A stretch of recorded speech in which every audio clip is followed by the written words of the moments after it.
শিব ঠাকুরের ব্রত বা নিরামিষ যে কোনো উপোস পালার দিনের জন্য একটা পারফেক্ট রেসিপি খুঁজছেন, তাহলে এটা একদমই মিস করবেন না। নমস্কার, আমি সঙ্গীতা আর আজ দেখাবো সাবুর খিচুড়ির রেসিপি। সাবুর খিচুড়ির প্রথম ধাপই হচ্ছে সাবুটাকে ভেজানো। প্রথমেই আমি 1 কাপ মিডিয়াম সাইজের সাবু নিয়েছি এবং ভালো করে কয়েকবার ধুয়ে মাথা ডোবানো জলে 2 ঘন্টার জন্য ঢাকা চাপা দিয়ে এটাকে ভিজিয়ে রাখবো।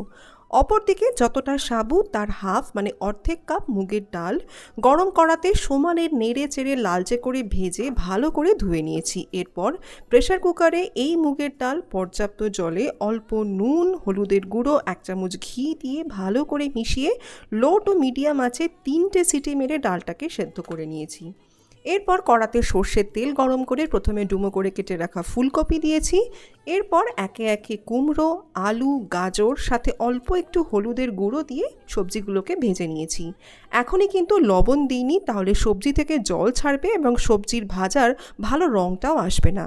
ঢেকে 10 মিনিট কম আঁচে সবজিগুলোকে রান্না করেছি যাতে এটা ভালো মতো মজে যায়। এরপর অল্প নুন দিয়ে সবজির সাথে ভালো করে মিশিয়ে সবজিগুলোকে আমি তেল থেকে তুলে নিয়েছি। এরপর ওই তেলেই 2টো তেজপাতা, 2টো শুকনো লঙ্কা, অল্প একটু গোটা জিরে ফোড়ন দিয়েছি। হালকা ভেজে এর মধ্যে 4টে চেরা কাঁচা লঙ্কা, 1 ইঞ্চি আদাকে ভালো করে গ্রেট করে নিয়ে দিয়েছি আর 2টো টমেটো দিয়েছি। হালকা ভেজে নিয়ে এর মধ্যে দিয়ে দিয়েছি সাথে 1 মুঠো কড়াইশুঁটি, স্বাদ মতো নুন, অল্প হলুদের গুঁড়ো, 1 চামচ করে জিরের গুঁড়ো, ধনের গুঁড়ো দিয়ে অল্প অল্প করে জল দিয়ে এই মশলাটাকে ভালো করে কষিয়ে নিয়েছি।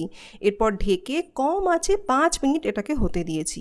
মশলা এখন ভালো মতোই কষানো হয়ে গেছে। এরপর এর মধ্যে আমি ভেজে রাখা সবজিগুলোকে দিয়ে দিয়েছি। সবজিগুলোকে ভালো করে নেড়ে চেড়ে মিশিয়ে অল্প একটু জল দিয়ে এটাকে একটু ফুটতে দিয়েছি। সাথে সেদ্ধ করে রাখা ডালটাকেও দিয়ে দিলাম আর খিচুড়ির পরিমাণ বুঝে অবশ্যই করে কিন্তু গরম জল এর মধ্যে দিয়েছি। এরপর ফাইনালি সেই ভিজিয়ে রাখা সাবু দিয়ে দিয়েছি। গ্যাস একদম হাই ফ্লেমে রেখে 5 থেকে 7 মিনিট ভালো করে ফুটিয়ে নিয়েছি। এই সময় নুন কম ছিল তাই অল্প একটু নুন দিলাম, অল্প একটু চিনি, শাহি গরম মশলার গুঁড়ো আর ঘি দিয়ে ভালো করে মিশিয়ে ঢেকে 2 মিনিট হতে দিয়েছি। ফাইনালি আমাদের সাবুর খিচুড়ি কিন্তু একদম রেডি। বেশ ঘন হয়েছে, দেখতেও খুব লোভনীয় হয়েছে আর খেতেও অসাধারণ। অবশ্যই ট্রাই করে দেখুন, উপোসের দিনের জন্য কিন্তু একদম পারফেক্ট। আশা রাখবো আপনাদের এই রেসিপিটা ভালো লাগবে। রেসিপি ভালো লাগলে প্লিজ এই ভিডিওতে একটা লাইক, শেয়ার আর চ্যানেলটিকে সাবস্ক্রাইব করে পাশে থাকবেন। Thanks for watching, by.